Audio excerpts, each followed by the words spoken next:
Okay, guys, hey, we're doing a little training here. One of our newer agents, Brian, is in the middle of his first transaction, so congrats. That's awesome. Thank you. And I was getting ready to kind of break down and show you all like what to do on the MLS and with Transaction Desk. And Brian said, "No, listen, I already did it paper and pen. And in Southwest Florida, sometimes you have older folks. That's definitely going to be sometimes a better and faster way to do it. So obviously, I love e-sign, I love the signatures, I love Authentisign, but sometimes paper and pen with some people is the way to go. So let's take a look at your documentation. I just want to go over everything, make sure you got it. And then, Mon, if you could go into Transaction Desk and kind of like mirror what we're looking at here. Look at this. Yeah, I went through the Look at checklist. this. This is a checklist that is filled out. I love this. So I have Good kind of Lord. an order here. I have Perfect. I have the listing agreement contract, Excellent. and I just went through everything, all the addendum. Look at you. I'm shocked. I need to take notes from you. Yeah, this is It's my impressive. first time through. I'm trying to make sure I'm, So first, Pretty if you can go to the toolkit real quick and just show everybody that they do actually have this. So guys, I've shared with you a Google Drive document. So this is a listing. So what we're going to do is we're going to pop into the listing checklist, which Brian has brilliantly printed out and filled out. Love this. You can tell he's organized. Yes. So what we have is this is your typical listing checklist, and you guys have a copy of this. You can print this out or leave it up as you go through Transaction Desk. But why do we have all these documents real quickly? It's to keep us from getting sued. If you do 100 transactions, you're going to come across a crazy person because 1 in 100 people are literally like clinically insane. So just be prepared and have your documentation. Monica's laughing at me. I'm just thinking which one's the one. I mean, Yeah. It's a I'm bigger- looking. It's a much bigger. It's probably like It really is. 18%, That's what I was yeah. But at least one, right? So the point of all this documentation is not to bore you to death with documentation, but to just keep us all safe. And so obviously number one on the checklist you can see here is the exclusive right of sale listing agreement. So Brian has this here, and I'm going to pop on and take a look at it. He's filled it out, paper and pen, looks good, looks good. I'm just going item by item. Monica, can you pull up the listing agreement now? Well, do you want me to go ahead and just create a transaction real quick? I'm under his profile in Transaction Desk. Let's do it. All right, so let's create a transaction. And what I typically put for the name, the address, which was Correct. What is it? 4423 Beauchamp. BEAU Champ, all one word, BEAU Champ. And we'll kind of just fly through this because he's actually got Perfect. the paperwork. And so now you guys got templates right here, as you can see. So we're going to do residential listing with tasks, just so people can see that. And then import data, we're going to go, let's just do a real list. Perfect. And then you can add your county and tax ID. Sarasota. Sarasota Yes, it yes. is. So tax ID. So I'm going to go here real quick. I'm going to go to Real List. Let that launch real quick. Do you want it, Mom? Oh, he's got it. This is ridiculous. I'm going to pull it up Brian, over I'm here. just going to go Sure. step out and let you finish the. Yeah. Why don't you do the training? Show people how to get to it, though. Yeah, I'm going to show them how to get the. It's coming up in a second. You can go through the listing too. Now, What's as that? this is loading up, as Realist is loading up, I'm also going to show you can pull up the address here if it was previously listed. Was it 44? 4423 Beauchamp. There's more than one way that you can pull the information into Transaction Desk. You could either do it through Realist with the tax ID, but if it was listed before, you can pull a previous listing. Oh, that's Let's awesome. see if this is the most recent. So that's 2007, so I'm going to go to the next one. It would have been the sale. That's when she purchased. 7, So 7. she bought in 7, and okay, we have an expiring 7. Perfect. So it was this withdrawn one, right? This guy. 11. So I guess. You can use any one of Yeah, them. so to either import the one. data. So see right here, you see this little TD? You could either hit this little TD and it'll launch Transaction Desk and it'll have that little pop-up where to create a new transaction. That's one way you can do it. Or you can take the MLS number and copy that. And then when it asked you in Transaction Desk, when it had this little drop down, you can just do Stellar MLS and put the previous MLS number. Or you can do like we're doing it right now, which is Realist. So since I showed you one way, I'll show you the Realist way. So here you just put in the address again in Realist if you haven't used it yet. So the short version is you can pull data from the MLS or from the tax assessor. That's the short version. Right, so, And we're pulling data to start a new listing, Mhm. to create the new MLS. because you don't want to listing. type in the legal description and all Right. the other stuff. Right. So instead, you're That going was to one of my import it in. questions. I mean, it looks like there's a bunch of different ways you could start to Totally. create a listing. I mean, That's you right. you could even Yes. go this route if you really wanted to go longhand, right? That's right. Yes, Then that's right. right. So what he's printed out here is the residential listing data entry form, guys, and you can auto-populate this from the MLS Mhm. or from Realist, which Mhm. is basically the tax assessor's office, and you can port from the data entry to the MLS or vice versa. Yes. Many times in this situation, Brian, what I would do for you Mhm. is I would pull the previous MLS Yeah. into the current MLS, and then I would take that data, verify it, and then I would pull it over to the data entry and transaction desk. Does that make sense? Mhm. I think that'd be the most, because the previous listing can be incorrect, of course. Yeah. Wrong bedroom count, See it wrong every square footage. You see it every day. So Brian's an appraiser as well, so he sees that every day. Right. So you don't just want to port the information and be like, oh, I got it, it's good. You got to verify all the documentation, Please. and then once it's in there, then we'll move it over to data entry. Do you want us to do that now, or do you want to do that offline? You know, I kind of wanted to push through it myself for my Perfect. first one, Perfect. just so that I could kind of go through the. We'll the let tough you do times that. if they exist for me. That's it. Cool. So we're not actually going to do that for you guys, but if you need us to, we will show you in a different video how to do that. For today's purposes, it'll be a little bit lighter. Yes. So now you've showed the transaction desk and So the I pulled up assessor. Realist, so I'm copy. So right here, you find in the Realist, you copy and paste this number right here. And you go back here, and we're going to paste it in there. Search for it. Let's see. Maybe it doesn't like that format. Let's try the other format here. Let's try it with the dashes. Oop. Hello. Where did it go? Here it is. Probably eliminate the first two zeros. I was gonna say, I think that's what it I is. think if you just eliminate the first two Mhm. zeros. Let's take the 2 zeros out, see what comes up. Survey says, No. it doesn't like the tax search. So what's the difference between Realist and IMAP? Because I usually use IMAP for tax information. Depending on who you ask, IMAP tends to be more updated. But IMAP also connects with the property appraiser's office too, is that correct? Yeah, Realist actually pulls from previous MLS listings too. So if Right. one says it's a 2-2 and a listing says it was a 3-2, that information through Realist, you will definitely want to make sure that that's correct. Right. Because obviously some agents out there will say, oh, this is a bedroom, and you get there and you're like, it's a little den with Yeah. no closet and no window. It's not Right. a bedroom. It's- Right. So you will definitely want to do that. But like you said, IMAP does seem to be pretty updated and in line with county tax records. Well, even I've asked, for instance, I asked Ryan Featherstone, and I said, which one's more updated? And he goes, IMAP. He goes, you'll see documents recorded faster also.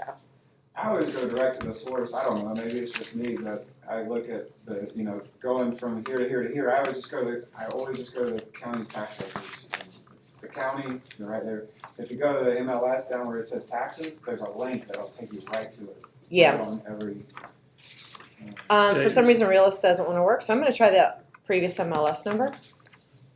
Yeah, and sometimes for whatever reason, guys, that happens. I wish I Yeah. could tell you that it didn't.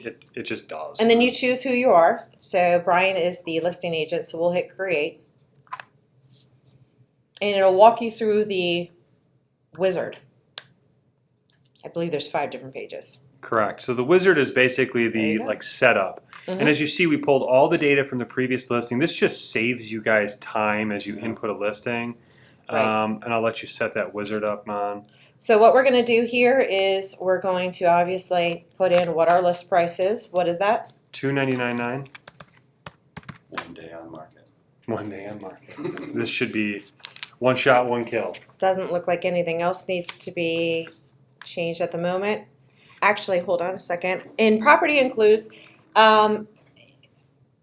it's always going to vary, obviously. But right here, what you'll type in is refrigerator, wash and dryer. For right now, we can just put all appliances for timing purposes. Oh, that's not appliances. All right, so then we'll go to next. List date. So we'll put, let's say, 08. 14, 2019. Do 15 so he can play around Sure. tomorrow. He wants to fumble through it, which Okay. I respect and appreciate. And then, 2/15/19 is the expiration. I'm sorry, yeah, 2/15/20, correct? Yeah. 20. There you go. And nothing else on this page needs to be done. First.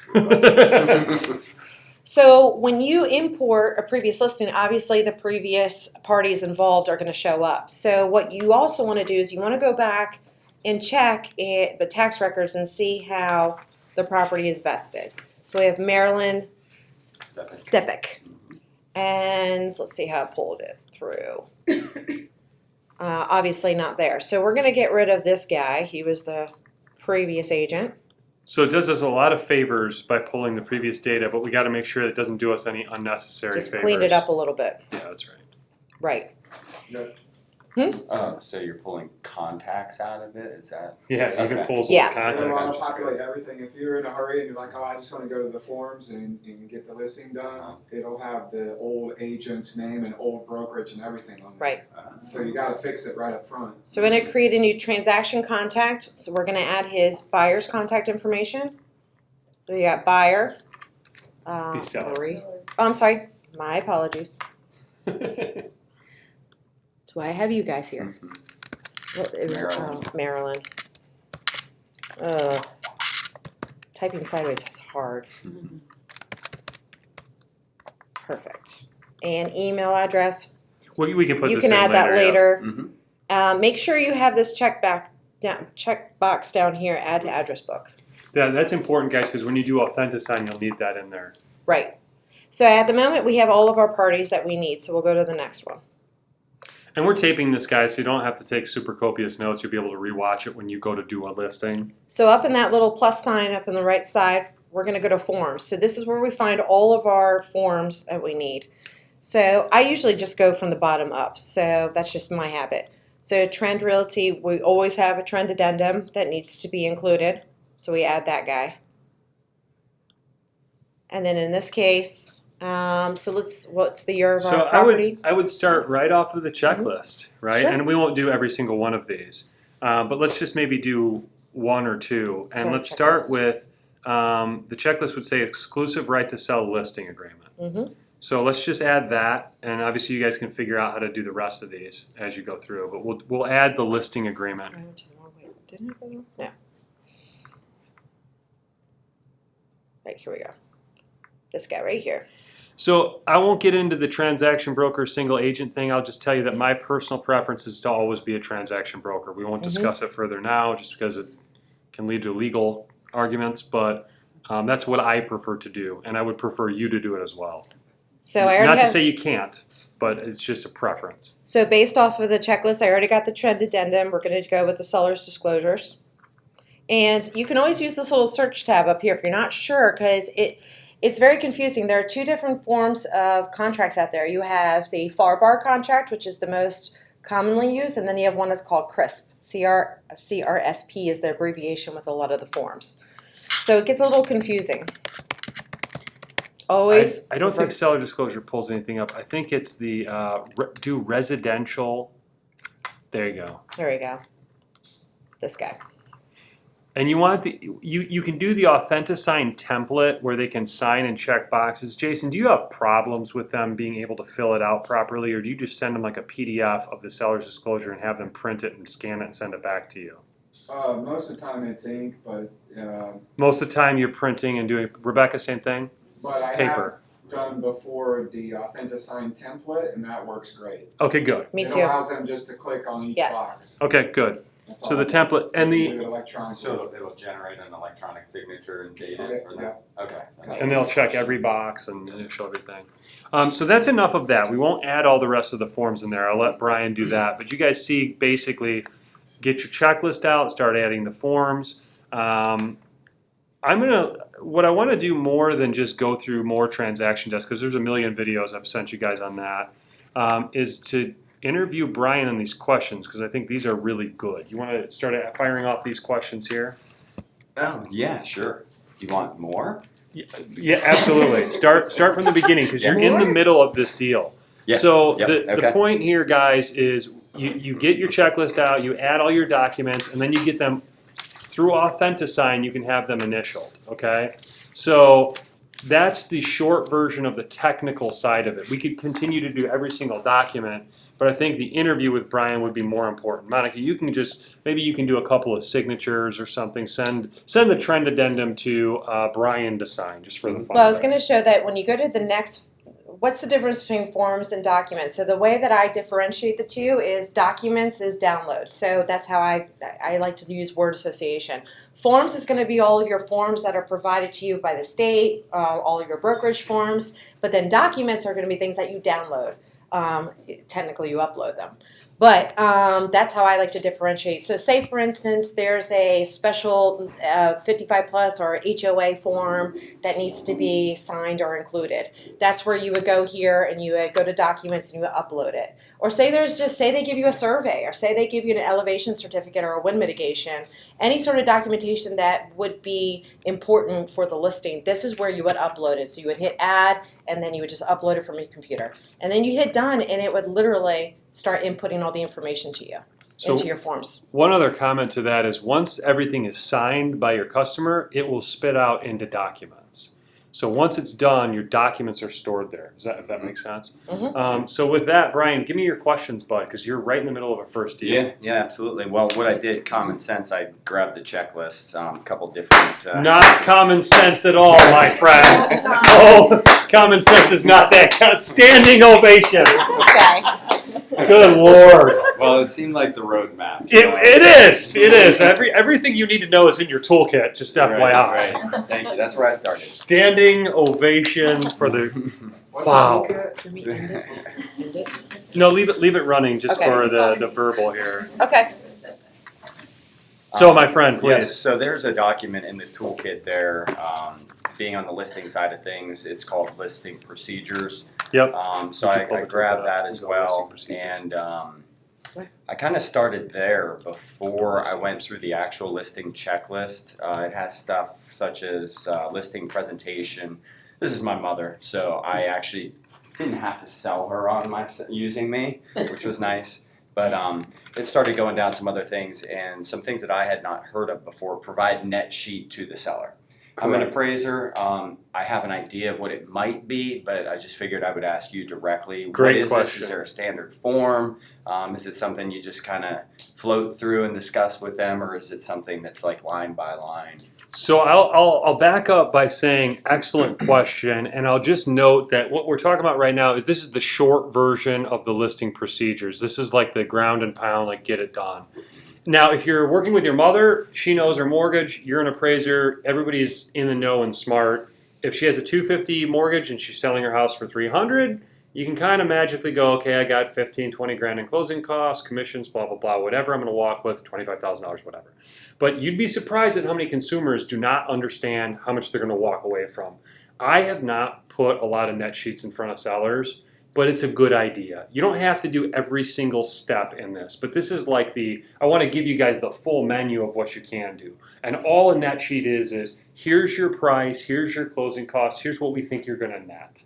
And there's apps all over the internet that you could Google net sheet for real estate and it'll spit it out. One thing I'll notice for Florida, obviously it's different than Georgia because of doc stamps and tax implications. It'll also, like let's say they haven't paid their taxes in 2-3 years. That will affect the net sheet, obviously. So that's the short version. I don't have a templated net sheet for you. Jason, do you ever use these with people? We just do a quick pen and paper, and I do rough calculations, and then I have done them before where they want more accurate numbers, so I just call Berlin Patton. They email me like this calculator. Mm-hmm. They'll even run them for you. You can say, hey, what's the seller's closing cost going to be? And they'll. I do that as well. I use the little office of Chris Smith all the time, and I just email Monica over there, and I say, hey, Monica, here's the sale price. Can you give me a net sheet? And she spits out an estimated like closing cost. It's almost like a pre-HUD, pre-settlement statement. I always make the lawyer do it because there's some sort of processing fee or doc fee that we're not going to know or think about. Right. I just did one this morning. I have it on the screen here. The second half I didn't take a screenshot of, but this gives you an idea. This is one of those apps. So in this scenario though, the seller is paying for all closing costs. So this seller is actually in the middle of trying to figure out whether he wants to counter an offer or whether he wants to just say, forget about it. This bottom line right here is going to be the determining factor on whether or not they want to go with this buyer. But with a seller, when you're going to list their property, I mean, the market's going to say what's going to say. If the market's saying a lower amount than they want, this can help you have that hard conversation. Say, look, the market's dictating this. This is what you're probably going to net out of this. I mean, it's transparency. So that's a really good question and a good point. So you can also, this is a great sales tool as well. So you're in the middle of the net sheet and you're like, what I'm going to do is in the negotiation process, I'm going to try to get the buyer to pick and pay for all closing costs, because the net sheet will change depending on who's paying for title. So one of the things you can say is, listen, I'm a skilled negotiator. I'm going to try to get the other side to pay this title fees. Does that make sense? Yeah. I found this was super important when we got down to negotiations and having price decrease discussions for listings. Yes. That's when they were like, to get the listing, they're like, that's what I'm going to list it for. I know what I want to list it for. I'm not going to list it for anything less. Okay, let's get it listed. But then when you talk to about price decrease, you've got to come at them with, that's super important. You can't just say, oh, I don't think you can get that. You can say, Right. here's why we're not getting that. Okay. That's a great point. So that's a net sheet. Proceed, my friend. What's your next question there, Brian? Next question. I love that they're color coordinated. You like that? Yes. That's either complete or ask Josh and then complete. Love it. I love it. Okay, so a lot of the stuff was fairly simple. Well, I contacted the homeowners association, gathered the information that I needed. There was a lot on the web, so I was able to gather that and just confirm it with the president and the contacts from the management companies. Not too bad. But then some other stuff being a first time, showing times updated, stuff like that. Now this is obviously after, I'm assuming this is after a listing is created and completed. What does that mean? Is that Good something question. that's like a one push, like a one button, okay, everything's live, so let's say showing time, this is how the property is available for showing, or? That's a great question, and you're correct. Your assumption is correct. So what you do is you go in here to Monica's on the MLS. Well, I'm just going to show you I'm going to show you a quick example of the screen that's going to pop up after you complete your listing. And I have to kind of like jump through this way just to, but there is one way you can do it. So say for instance, you just activated your listing, you'll get this screen here, you go edit, down at the bottom it says configure showing time. When you do finish entering a listing, you'll get another window that has that same little call to action. So it'll take you directly to showing time to go ahead and set up all your showing instructions. There you go. So I'll let you. So I'll just, showing times is like the software platform that realtors use to set up showings. So what happens is this is showing times. This on the is what screen showing here. time is. So for instance, this property here is occupied. So when you set up showing time under your homepage, you can set certain defaults, certain fields to default certain ways. So allow showing agents to request appointments online. Yes, that means you want them to schedule their appointments online. In this case, appointment is required. Courtesy call or go show just means it'll verify it right away. So if you have a vacant home, the courtesy call or go show is the way to do it. So if you have a vacant home, you just want easy access. The courtesy call I found is perfect because you get an email letting you know somebody's going to be at the property. That way you don't get blindsided and say, why I came here and they cranked the AC down and ran up my guy's electric bill. You at least get, as soon as they click show, they get an instant approval, but then you also get flagged that, hey, there's going to be a showing tonight, Right. Absolutely. which is good. But you don't have to confirm anything, it's Well, automatically It confirmed. it just records it for you. If you select courtesy, you can select confirm, because you can say, well, there's, The appointment required. I So want to manually confirm it because I don't know if they're going to be home or not. So I need to call them first and see if it's okay to confirm it. Okay. So that down here, when we get down here, that applies to the appointment only. So is this listing agent accompanied showing? So sometimes us as listing agents have to open the door for the other agents and so forth. We'll do the short version here, guys, and, Yeah. that's basically all Showing Times is a software platform that you can set showings up and kind of dictate what needs to happen for the showing. So, great question. Yep. When you're in the MLS, you can edit it, right? You can also set it up where they have to call you, and you're required to go. You might have a seller that says, "I want you, Rebecca, there at every single showing." Okay, great, we'll do that. I wouldn't recommend it, but some people want that. It's part of it. You've done that, Mary? Especially if they have an animal in the house terrible, sometimes. If they have a dog and the dog's They have a alone dog. and it's too hot for them to take Yeah. a walk and they have to go backyard and you don't want to sell them fire together. Sorry, That's right. apparently I got done with one that was like that. Awesome. You Perfect. have to set up your, But it's kind of, you have to set up your showing time profile, so I would just do that right away, because you need to put your contact information in there, so when you do Right. set up Showtime, it knows who to email and who to call. Brilliant. So set up your profiles. Good. Um, Okay, so next question, Bud. Yep. We talked a lot about inputting the MLS, adding disclosures to the MLS. Now we're going to do that through Transaction Desk, and it'll just automatically connect them to that listing. It You won't- actually do it in the MLS. Mhm. Oh, through the MLS. So okay. as you see here, Monica's modifying her listing. She Mhm. can manage attachments here at the bottom, Okay. and then that's all you do is drop them in there. So they were created in Transaction Desk, but then you go into the MLS. Download in it to that your listing, computer. and then you. yeah, it's not. Attach I it. don't think it might have that capability to sync. Mhm. I'm unaware of it though. Mhm. So I am think I. you have to download them. Okay. I don't know that it's that slick yet. Right. As you see, I've got homeowners disclosure, license, all the disclosures in here. You can label them and all that. And jazz. just again, I want to note one more time, based on our training, this was a guy who's an agent who was calling up this listing, Peaceful Par. Yeah. This guy called me up and he's like, "Hey Josh, I'm considering coming over to you, but I really don't want to sell real estate. I just want to get a good deal on my own listing, and I'm going to quit the business." And I said, "Well, you don't really need to join Trend to do that." I said, "You really want a flat fee listing." So I said, "Why don't you have Monica plug it in the MLS for you? You pay her a small little fee to do it." And she's like, "Of course," because again, buyer calls, open houses, and working the magic to get deals. So she did exactly what I was saying to do Right. here again. Like sometimes I'll take a 1% listing because I know it's going to lead to more business. Yeah. Now I wouldn't go out advertising it, but if they beat me to death and wanted it for 2 or 1 or 1.5, I know I'm going to make more money because there's a sign on the road with my name and number on it. I'm all over Zillow and all over the internet. So business always leads to more business. Listings equals leverage equals leads. Totally. Yes. What else you got, Very Brian? good. That's about it for creating the listing. That's Okay, perfect. Pretty Perfect. And when you see these little, so when you're in the MLS and you're looking at a listing for a client, go up to this little paper clip up here. This is where you'll find the documents that any agent has uploaded.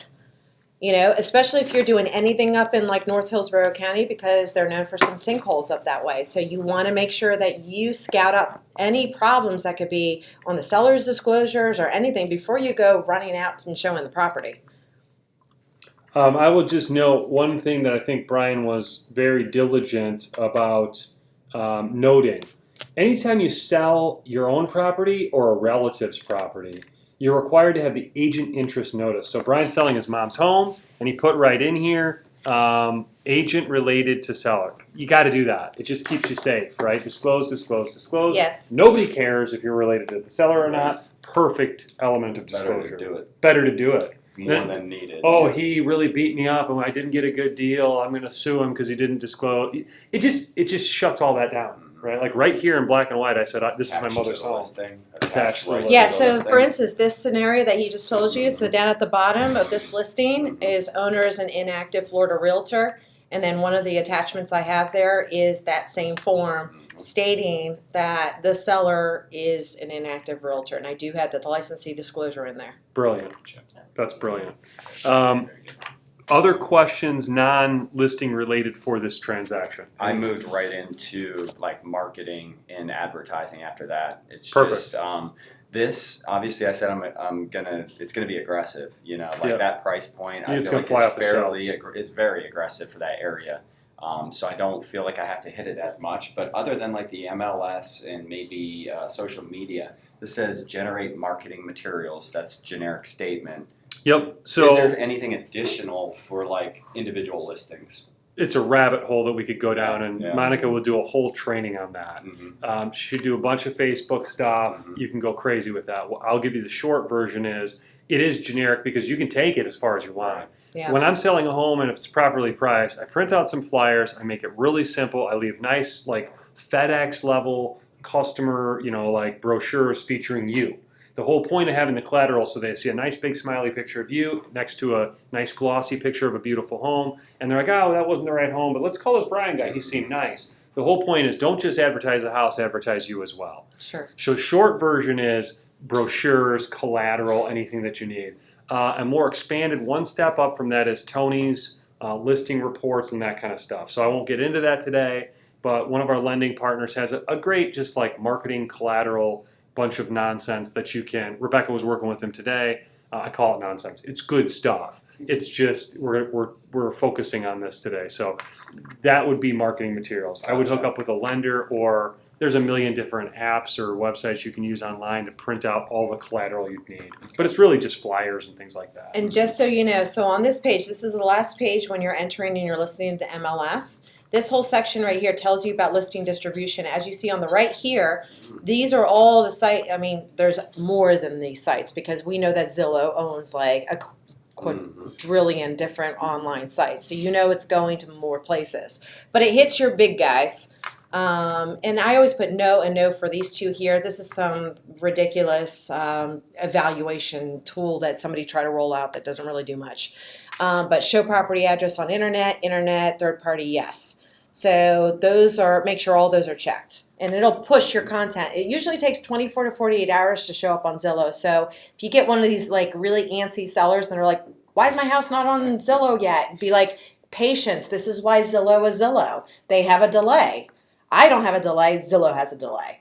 But most of the time, Realtor.com updates immediately. Very good. That was one of my Just, questions. you're going to get that question multiple times throughout your Yeah. career. You will get that. Believe me. Okay. And then down here, the virtual tour is just basically your pictures will automatically go into like a nice little like slideshow. Okay, my friend, what else we got here? That was it for marketing and stuff. After that, it was just once you start receiving offers, then I was moving into that arena. Yep. Escrow deposits, this and that, straight to you. Get on the phone, bring it to you physically. Yep, so What we are the don't methods of actually accepting. cash. I take no, I'm just kidding. Never cash. I don't have an escrow account because there's so much compliance with the state. So we go right to the title company. So whoever's doing the closing, let's say it's the law office of Chris Smith or Berlin Patton or whoever you guys like, escrow deposit can be made with them. Here's a nuance that's a little annoying, but I'll explain it. You can have somebody else hold the escrow account and have somebody else do the closing. So as weird as this is, let's say you have a finicky buyer for your mom's house. And they're like, I only trust my attorney. Okay, fine. The escrow agent can be different than the title company. I typically make it one and the same, but let's say you have a weird buyer and they're like, I don't trust you and your fancy dancy Sarasota people. We want to leave it with our attorney. You can do that. Okay. But yes, it'd be a check form or a wire and right to the title company is typically what everybody does. So you're using Berlin Patton, you get a wire instruction form between them directly to the buyer, done deal. Or you can do a check. Or you can do a check. Because some people say, I don't want to pay $30 for a wire. Like, okay, can you take a check? Well, I'm busy. Well, okay, give me the check and I'll drop it off at Berlin Patton. So the recording we're going to now conclude, guys. That's like an entry level type of status for record, like the beginning of a listing. I think Brian did a phenomenal job. He's got his checklist. He's got his listing agreement. He's got an HOA document. He's got the contact information for the HOA. He's got his notice that he's related to the seller. He's got a seller's disclosure. It's not built before 1978, so he doesn't need a lead paint. And then he's got his handy-dandy trend addendum in case his mother tries to sue him. We are covered. Thanks, Awesome. guys. I appreciate you checking in. Where's the end? Just quit the player. Oh, wait. Go to the Save as. block. That little, no, the two.